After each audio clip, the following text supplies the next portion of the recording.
women show more vascular damage, more downstream consequences of prediabetes than men do. I would even debate whether the cutoffs that we use currently are low enough for picking up some of the abnormalities that we can see in women who are pre-diabetic. So prediabetes is not just like this minor pre-disease condition that you should use as like a yellow flag. It's a red flag that you need to turn this ship around.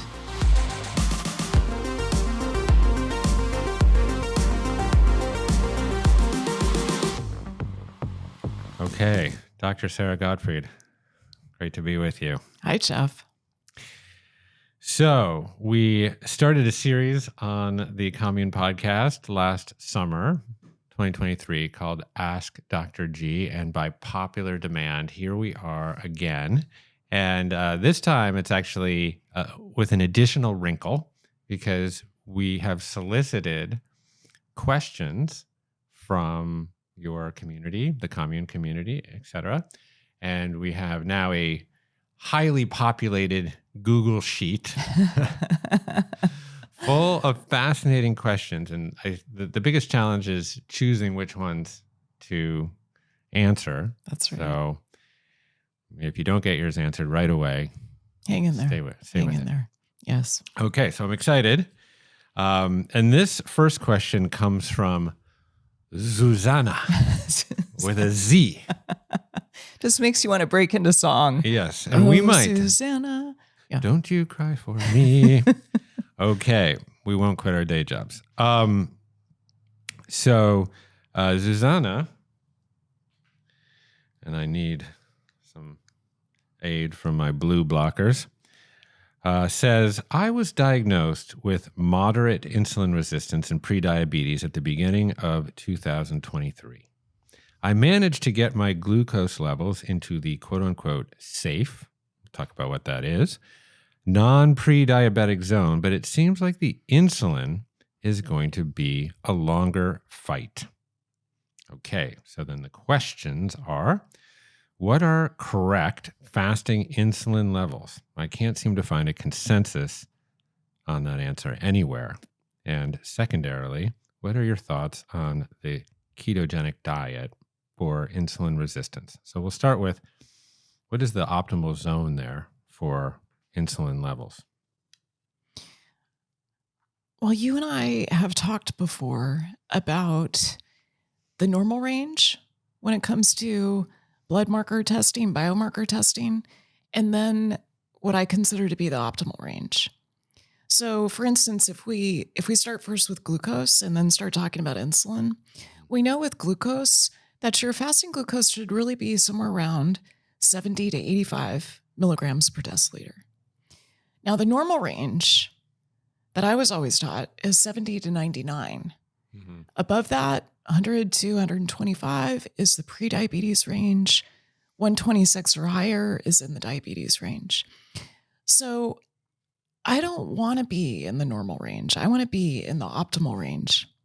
So when I discovered that my fasting glucoses, which were similar to yours, when I discovered in my mid-30s that they were in the 105, 110, 115, 120 range, I was shocked. No one was tracking this. I found it on my own. And I realized that prediabetes is a pretty serious issue that we want to consider. And I'll layer in the insulin in just a moment. But I just was looking at some data showing that if you have prediabetes, which you and I have both had, and we both have reversed, if you've got prediabetes, it's a state in which your delightful pancreas, which has these islet cells that produce insulin, are ill. So you get about an 80% loss of function of the islet cells in your pancreas when you cross over into a diagnosis of prediabetes. 80%. It's a lot higher than I ever thought it would be. But you've experienced this too. So tell us about your glucose, and then we'll get to insulin.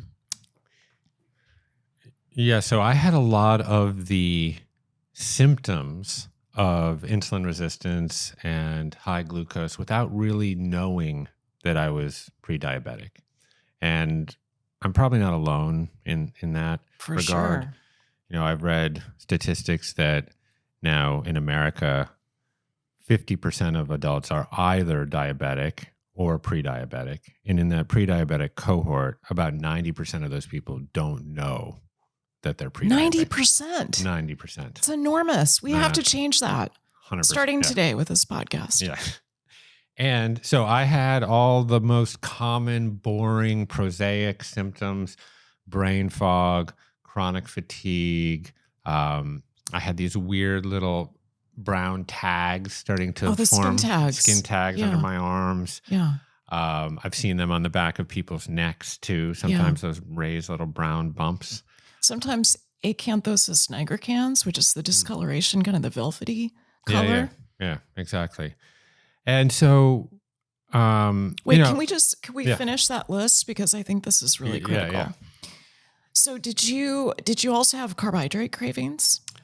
Absolutely. Carbohydrate cravings. I was chronically insomniatic. I had what I call like dad bod, So I had a nice little, muffin top there on my jeans. I call it my epigenome because it sits there right above my jeans.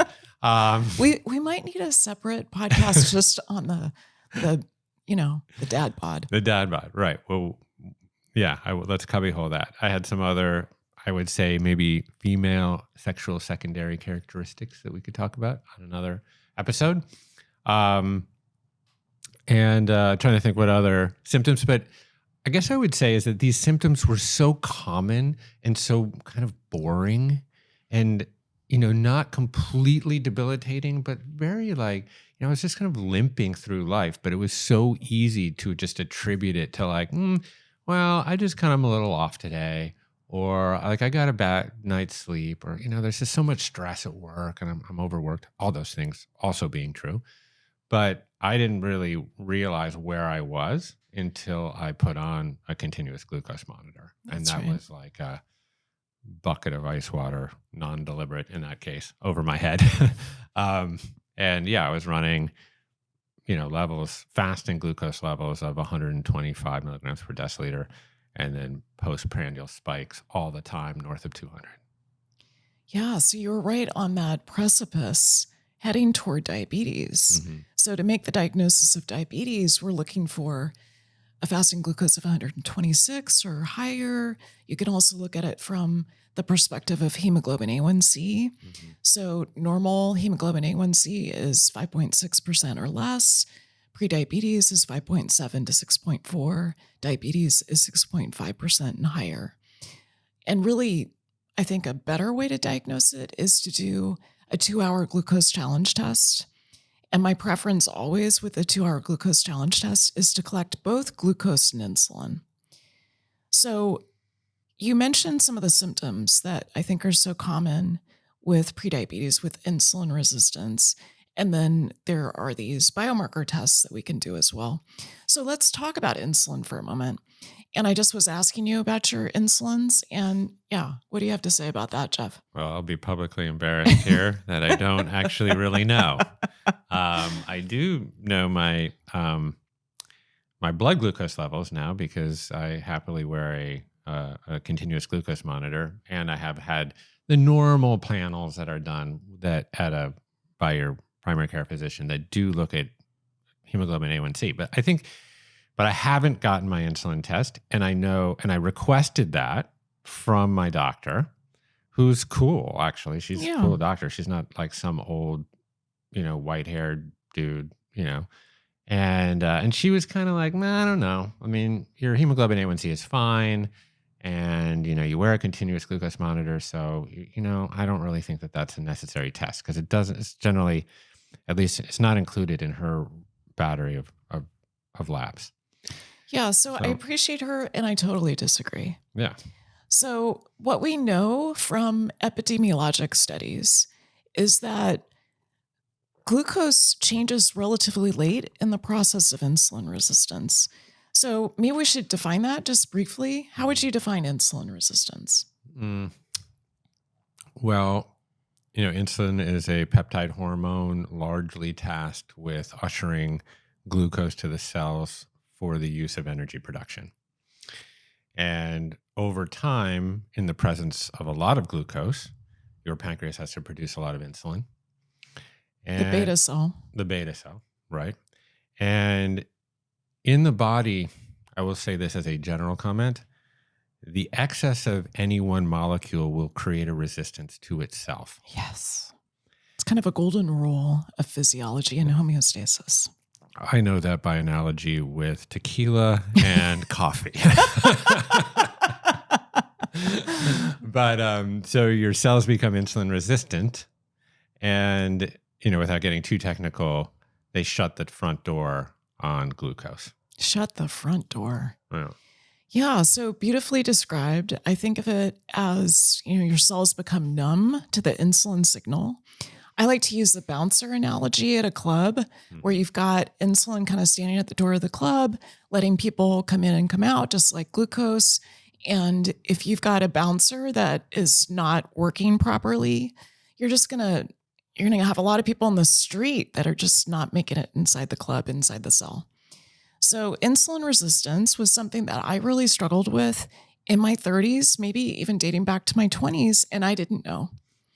And just as you assumed, I thought that the fatigue, the difficulty as a result of insulin resistance with my body having the kind of energy that I needed for my mission, that gap that I was experiencing, I think most of it was insulin resistance. So insulin changes 7 to 14 years before the glucose signal changes. So we know that from the Whitehall study that was done in the United Kingdom. And so you want to be looking upstream from these glucose changes. I wish that we could measure insulin continuously, but we don't have that technology right now.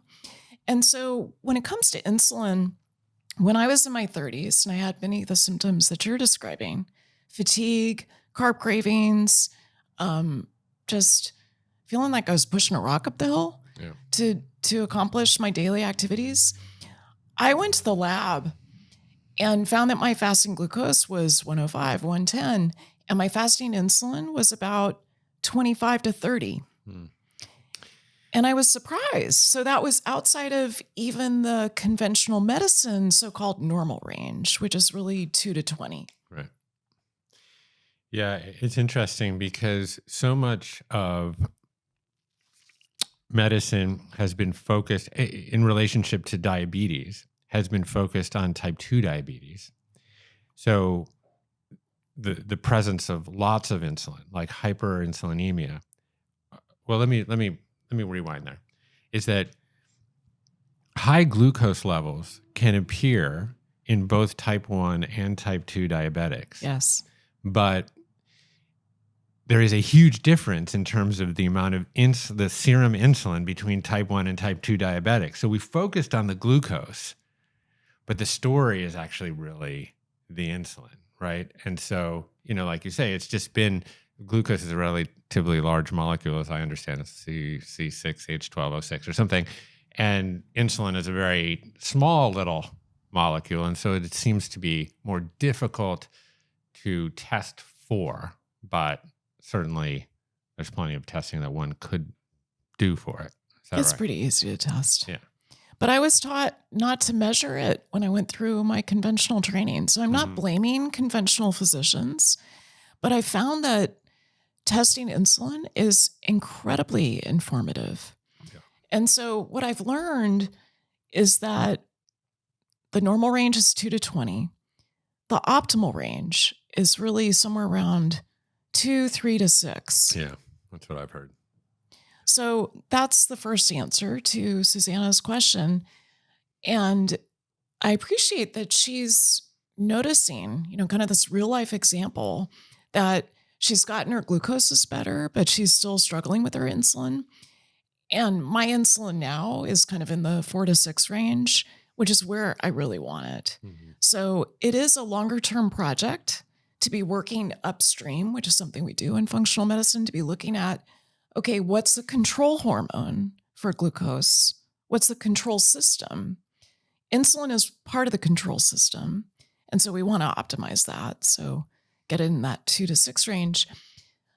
But we also want to be thinking about some of the other factors. Cortisol. Cortisol raises blood glucose. So if you're someone who really optimizes your food plan, like maybe Susanna has done, you do want to work on insulin, but you also want to be working on toxic stress. You want to be working on your stress response. You want to be looking at some of these other hormones that are involved.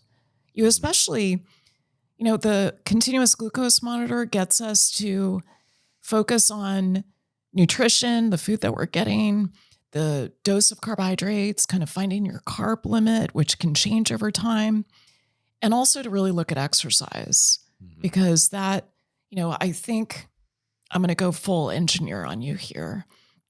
I think so much in terms of the inputs and the outputs. So the input here is food. The output here is also how you're disposing of glucose. So what kind of exercise and movement you have in your life. Yeah. Yeah. I mean, glucose is not a bad proxy per se, but as you suggest, you can have decent blood glucose levels, but your pancreas, your beta cells are working overtime. Yes. To produce insulin to vacate that glucose. That's right. And so even though CGM might give you a decent reading, there's absolutely every reason in the world to get your insulin tested, because that good reading might in some ways obscure an upstream problem. Yes. It's not the complete picture. Yeah. So the way I think of it, going back to her bouncer analogy, is that the bouncer is getting exhausted. Like the bouncer is pulling double shifts. It's like working so hard. Insulin is rising. Your pancreas is working so hard. Your glucoses might still be fine. But if you're just looking at glucose, you're not getting the full picture. You want to combine it with the insulin. So I think that's really critical. When we look at insulin resistance, it's interesting to me. Like if we look at, I tend to always look at sex differences and gender differences. It's just kind of the way that I'm made. And when you look at women in particular, we know that for women who are overweight or obese, about 70% of them are insulin resistant. 70%. So some people assume that it's higher than that it's, if you've got obesity, you're definitely insulin resistant. And that's not true. Although the numbers are certainly higher than people who are at a normal weight. So if you're at a normal weight, you still have this risk of insulin resistance. I was at a relatively normal weight. I had a body mass index of 24, but I was pretty significantly insulin resistant. So for Susanna, I don't know anything about her weight, but I just think that's important to realize that for overweight and obese women, about 70% are insulin resistant. Right. So that would make sense. If the primary goal of insulin is to vacate the bloodstream of glucose and cells, the bouncer, become stingy, well, then where is that glucose destined for? Once it's lingering there in your loitering in the street, the blood vessels. And insulin, it needs to have some fate, right? Like, and I know it can get glycated and create these inflammatory glycoproteins and whatnot, but otherwise it's generally ends up being stored as fat. Is that right? Yes, that's right. That's right. So there's especially an increase in visceral fat, and as it starts to damage blood vessels. And this is another really important sex difference, because when I was insulin resistant, which for me went on for quite some time. So my glucoses got better after I discovered that I had insulin resistance in my mid-30s. My insulin took much longer than my glucoses. But it wasn't really until I started wearing a continuous glucose monitor 5 years ago that I was able to dial this in. What prompted me to do that was that I went to an internist who really focuses on these things, really focuses on insulin resistance. And he did all this cardiometabolic testing, like advanced, non-invasive cardiometabolic testing. And he found that my blood vessels were starting to get damaged. So he could measure it by looking at the compliance of my blood vessels. And so when I saw that, I realized, okay, this is getting serious. Like, I'm getting to the point where this may not be reversible, and I really need to address the problems that I have cardiometabolically. And then, of course, I went to the literature because I'm a total nerd. And in the literature, what I found is that the initial cutoffs that we described at the beginning, like this cutoff of 125 for the upper limit of prediabetes, 126 for fasting glucose as a definition for diabetes, were defined in men.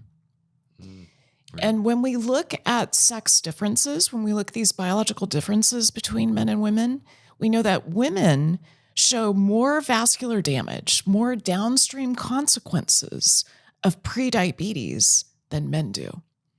So I would even debate whether the cutoffs that we use currently are low enough for picking up some of the abnormalities that we can see in women who are pre-diabetic. So prediabetes is not just like this minor pre-disease condition that you should use as like a yellow flag. It's a red flag that you need to turn this ship around. Yeah. And that's why it's really never too early to be focused on your health. This is not something, it's not like a rescue boat that you want to drop in the water once, the ship has hit the iceberg when you're in your 50s or 60s. This is something you want to start to pay attention to, even in your 20s and 30s. So, that's right. If you have big plans and you have a mission to, a transformative mission, you've got to have that wind at your back. And I would say your metabolic system is that wind at your back. 100%. So when I embarked on the journey to reverse my insulin resistance, I started to play around with different dietary choices. And I looked, at the ketogenic diet. I kind of landed initially in homage to our friend Will Cole on the ketotarian diet. Yes. Which was a keto diet, but more plant focused, I would say. And I had a bunch of different reasoning for that. I've actually subsequently changed my approach slightly now. But to more address Susanna's question, what are your thoughts on the ketogenic diet for insulin resistance?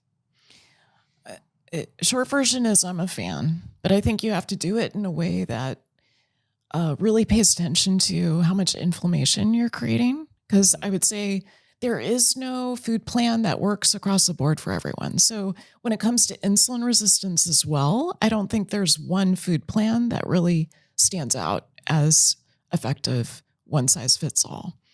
So with a ketogenic diet, we should probably define it first. I think of it as a low carbohydrate, moderate protein, high fat approach to eating.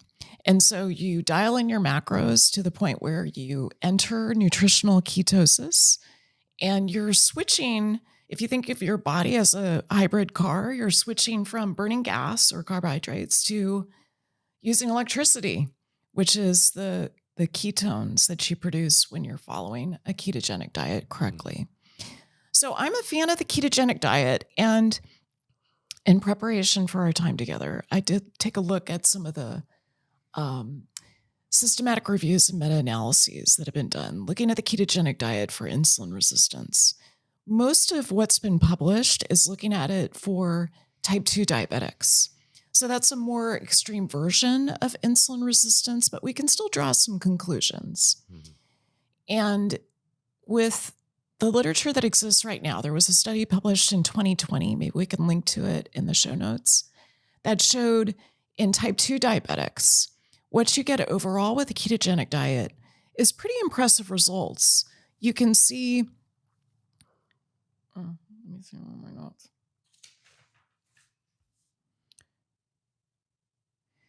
So overall, what they found in the systematic review and meta-analysis is that you drop with a ketogenic diet your fasting blood glucose by about 23 points. That's milligrams per deciliter, 1.29 millimoles per liter for our European audience.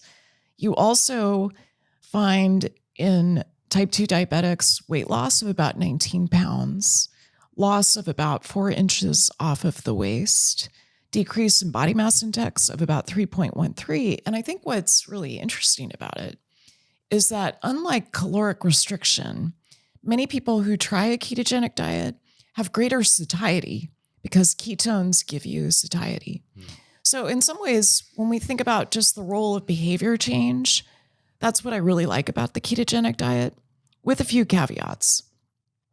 So if we just go back to the conventional world is that when you have type 2 diabetes, when you have kind of this extreme version of insulin resistance, the focus is on dietary change, usually weight loss, and then medical evaluation. So we've got to start with those fundamentals. And then with the ketogenic diet, what I found is that there's such a personalized response that we want to be tracking. So I tend to favor a ketogenic diet that's very vegetable rich, as you described. It's what I wrote about in my book, Women, Food, and Hormones. And we also know that, from tracking thousands of people in my practice who go on a ketogenic diet, men fare better than women. And I think that's related to muscle mass. I think it's related to carb thresholds. I think women have a higher carb threshold overall than men. Women tend to have more hormone disruption in response to a classic ketogenic diet. For instance, more thyroid dysfunction. They have more sleep issues. Sometimes they can have an increased cortisol response. Yeah. It's hard to know whether that's direct or indirect. So women might need more carbohydrates just to sleep well and to make some of the hormones that they produce, including thyroid hormones. And so I've made some adaptations to the ketogenic diet that I write about in my book that I think can really make a difference, including putting detoxification in place first. So making sure that those detox pathways are open. That's kind of a basic principle of functional medicine. I find that my patients do a lot better on the ketogenic diet when those detox pathways are open. And also layering in intermittent fasting as a backdoor to producing ketones. I think that's really critical because there are some people who are quite carb resistant, quite insulin resistant. Let me say that again. There are some people who are quite insulin resistant and they have a tough time getting into ketosis. It can take weeks sometimes to start producing those ketones and get to that place of satiety. And so if you're restricting your eating window, you've got time-restricted feeding. Say you start with a 12-hour overnight fast and you build to a 14-hour overnight fast. That can really help the transition to a ketogenic diet. Yeah, interesting. Yeah, I found that getting enough fiber was key for me, for my gut, and also just to create that lattice work to slow the absorption of macronutrients into my bloodstream. So, and so I think that's an important asterisk in the ketogenic diet, at least for me. It is for most people. I would say so. When you look at, for instance, the microbiome, so the set of microbes in their DNA, we know that for people who are on a classic ketogenic diet, the microbiome can really shift in a direction that is not favorable. And so we want to be careful about that. Most of this data is drawing from the neurological literature, looking at, children with seizure disorders who go on a ketogenic diet. But this effect on fiber when you go on a classic keto diet, I think is critical to consider. So fiber is so essential, and so many people have a fiber gap. You've got a fiber gap at baseline, and then you go on a ketogenic diet and it gets even worse. So I think fiber is really important. It helps to stabilize blood sugar. It helps you with satiety, helps you with your lipid profile, which, if you look at, for instance, the Verta study that was done, it was not a randomized trial, but it was looking at type 2 diabetics. They found that about 60% of type 2 diabetics could reverse their type 2 diabetes, come off their medications with a ketogenic diet. They found that hemoglobin A1C dropped by 1%. So if it started at, say 6.6, it went down to 5.6 into so-called normal range. But they also found that LDL can go up. It can go up by about 10%. Right. Yeah. I mean, again, it's always like that sensitive balance and cultivating that, because I think that clearly fat and the consumption of fat is not going to have the same trigger effect on insulin as carbohydrates and even protein, right? So, and insulin is an anabolic hormone. It's going to tell your body to grow, essentially. And if you look at like type 1 diabetics who, by definition, can't produce insulin, they're often like rail skinny. That's right. Because their metabolic rate is just like off the chain, right? And that is because they're maintaining such low levels of insulin, if any. And so I've heard of, in some cases, of actual type 1 diabetics actually kind of titrating their insulin, their exogenous insulin, to maintain weight. That's right. And that's scary. So that's a mechanism that I think is helpful to understand. At the same time, fat is very caloric. It's, 9 calories per gram, right? So versus carbs, which is like 4, and then protein, which is 4, but really like 3 with a thermic effect. So a keto diet, you can overconsume fats such that you are, all of a sudden consuming 4,000, 5,000 calories per day. And there is a thermodynamics thing going on. There's sort of like, there's a hormonal argument for weight management, but there is something to the old-fashioned calories in, calories out thermodynamics conversation. If you're essentially consuming 5,000 calories worth of fat, for example, because you're just ketogenic, you will gain weight. Yes. And eventually, if you gain too much visceral weight, that fat, those adipocytes are going to secrete inflammatory cytokines and create fatty liver, and then you'll have the same problem. You'll be insulin resistant through that back door, right? So, I mean, at least that's the science that I have been following. It's absolutely true. Yeah. And that's what happened to me. So I sometimes joke that I've had every hormonal imbalance that a person can possibly have, because apparently I just need to keep learning about the different nuances of it. And so I failed the ketogenic diet the first few times that I tried it. And the first time I failed was this very problem that you mentioned. So I found that when I was following a ketogenic diet, I was just, having so much fun with the fat I was consuming. Yeah, so awesome. Satisfying, yeah. Right? But I agree with you. Calories matter. Hormones matter more, but calories do matter. And so in my research, for instance, that I've done with Jeff Volek at Ohio State University, he talks about how you really have to do a hypocaloric ketogenic diet to be successful. Yeah. No one wants to hear that. Yeah. But that is the truth. Yeah, that's it.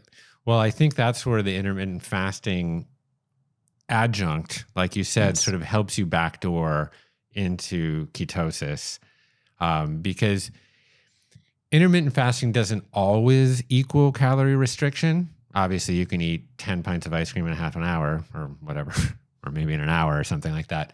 But generally, if you're reducing that window of consumption to 8 hours or 10 hours, let's say, you are probably going to restrict calories to some degree. And if you combine that with the satiety that is offered by a ketogenic diet, that generally yields exactly what you said, a ketogenic but hypocaloric diet. And I find that recipe, that won't work for every single human in the world, but I think it's a fairly fail-safe recipe. It's pretty effective. Yeah. And I think it's also important to say that ketones are not just, kind of this weapon that you can use to improve your satiety and get to the insulin and glucose that you want. They actually have pleiotropic effects. They have beneficial anti-inflammatory effects. my favorite one is that it really helps you with focus. So when you're perimenopausal and brain fog is occurring as a result of insulin resistance, but also the loss of estrogen, it can really make a difference with glucose metabolism in the brain. Now, one other point you made that I think is important is that there's some sex differences when it comes to intermittent fasting. Yeah. So women tend to go into ketosis as a result of time-restricted feeding at a later time than men do. So men on average go into a ketogenic state from insulin resistance right around the 14-hour window, whereas women tend to take a little bit longer, more like 16 hours. So it's a subtle difference, but it's something that you want to keep in mind. And it also makes me say, test, don't guess. It's much more, I think it's really important that you consider getting a device that's measuring your glucose and your ketones if you want to be successful in a ketogenic diet. So this is probably way more detail than Susanna ever wanted. Yeah. But I think these are important pieces that you and I have discovered as we've gone through this path, maybe a few steps ahead of Susanna to reverse our insulin resistance. Yeah. Well, thank you, Susanna, for your questions. Of course, thank you, Sara, for the conversation. So I would say in summary, the correct optimal fasting insulin levels, I would say it's 2 to 6. 2 to 6. And it seems like, keto for insulin resistance with a few asterisks, right? That's right. A few caveats. Cool. All right. Thanks. Thank you. Hey, thanks for watching. If you like this interview from the Commune podcast, then click subscribe and check out this video right here.